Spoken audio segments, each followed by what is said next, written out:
Naghahanap ka ba ng masarap na meriendahan? Meron nga pala akong pinuntahan dito sa Barangay Bangbang, Pasig mga ka-FT. Meron nga pala sila ditong fried chicken feet mga ka-FT. Crispy at sobrang lambot ng kanyang laman mga ka-FT. And also, meron din pala sila ditong grills dry pusit mga ka-FT. Perfect na perfect to pang merienda mga ka-FT. For only 10 pesos, matitikman nyo na yung kanilang crispy fried chicken feet mga ka-FT. Napaka-solid. At 3 oras lang naman nila pinapakuluan yung paa ng manok mga ka-FT, kaya sobrang lambot ng paa. And also, napakaganda ng pagkakamarinate nila sa chicken feet mga ka-FT. Talagang nagiging crispy yung kanyang balat at sobrang lambot naman ng loob. Kaya pati butong makakain nyo dito mga ka-FT. Napaka-solid talaga. Kaya anong pang hinihintay nyo? Subukan nyo na rin tikman itong pinagmamalaki ni Ma'am and Sir na kanilang produkto na all-eat chicken feet, napaka-solid mga ka-FT. And also, pati yung dry pusit mga ka-FT, napaka-solid. Talagang crispy.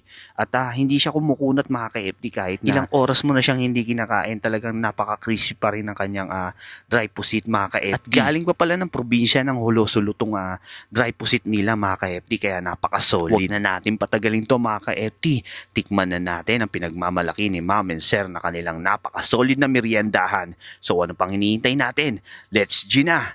Tara, let's! Iimbitahan ko kayo lahat pumunta dito sa Oldfield Place 2 upang tikman ang aming pinagmamalaking all-eat chicken feet, kain pati buto.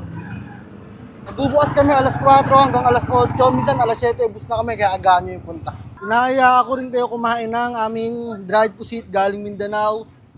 Open kami daily 4 PM hanggang 8 PM pala, sorry. Nakita yung sibuyas natin punong-puno.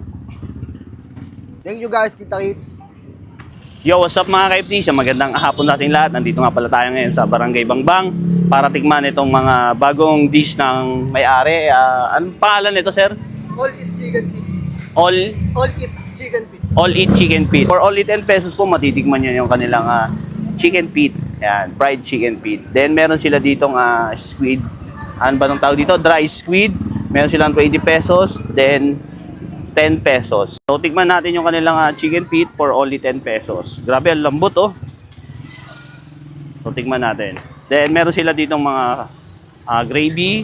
And meron silang suka. Solid yung suka nila. Ang daming sibuyas. Tikman natin muna ng walang sauce. Lambot niya.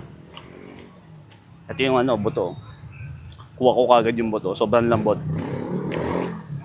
Actually, pati yung buto, pwede mo nang kainin eh. Sulit for all 10 pesos. Lagyan naman natin ng suka. So, tiplan natin ng suka. Tsaka ng sibuyas. Tikman natin. Lambot. Ibang buto na durog na ng ngipin ko. Grabe, sobrang lambot. Tsaka masarap siya. Maganda yung pagkakamarinate ng chicken feet. For only 10 pesos. Sulit na rin. Yan, panghintayin nyo. Let's Gina kayo dito sa Barangay Bangbang. Mount Bill, Place 2. So, tikman naman natin yung kanilang dried pusit. Ito po is 10 pesos. Ang isang stick. So, tikman natin. Sausaw natin dito. Damin natin yung sibuyas. So, tikman natin.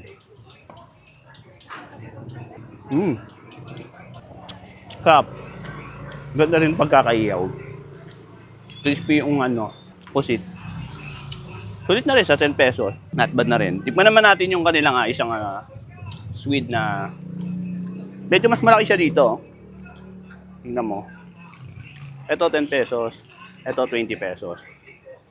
Pero tingin ko mas sulit yung 20 pesos. Tikman natin. Damihan natin yung sibuyas. Kaya ba natin ito ng isang kagat? Ang